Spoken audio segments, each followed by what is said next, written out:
It is possible in the gCADPlus environment to store with individual plant symbols much more information about that species. We call that extended entity information.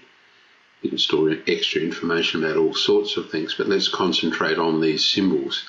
You may notice down in the status line the word ENT is turned on, so we're now able to see extended entity information with symbols in this drawing.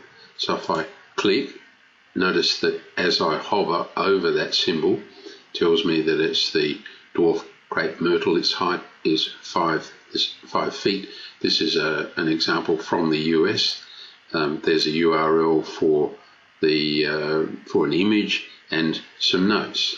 If I come up here to this specimen, one of these specimens here, it's not that one, it may be this one, up pops some information on Pinus mugo. The mugo pine, or Swiss mountain pine, again tells us that it's a popular dwarf conifer and so on. It gives it quite a lot of information about it. So 2 of the species in this little planting group have had some extra information associated with them, but it's only this particular one here and the bottom one down there that has the information.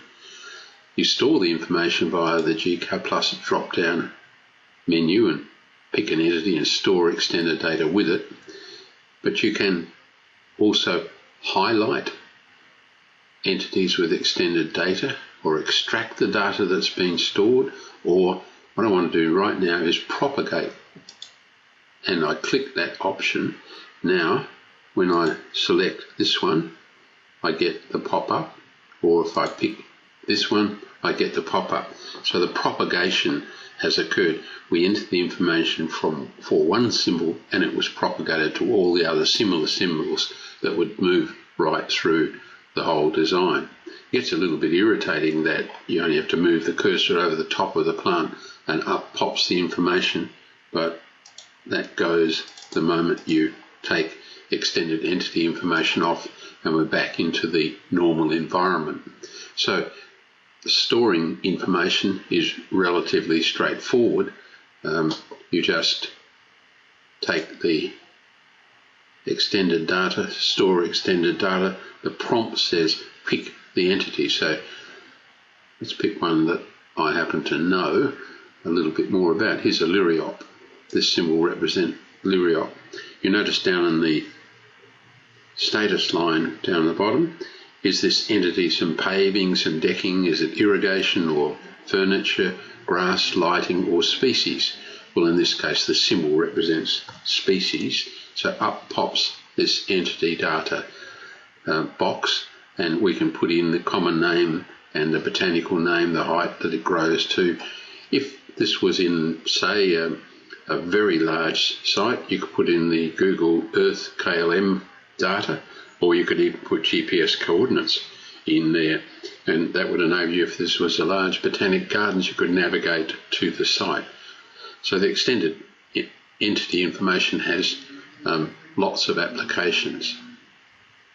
It is possible to extract the information from the drawing, and you saw that earlier.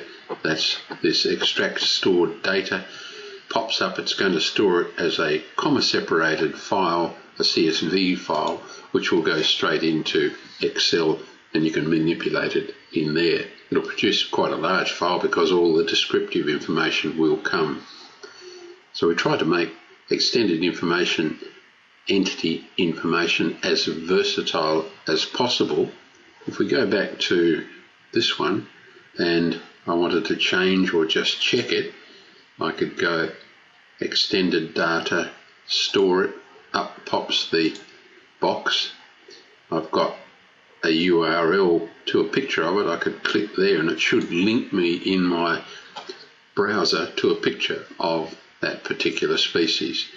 So I hope that gives you some indication that there's a lot of versatility in this extended entity information set. It takes a while to put the information in, but a lot of it can be cut from your copy of our plant database application, SP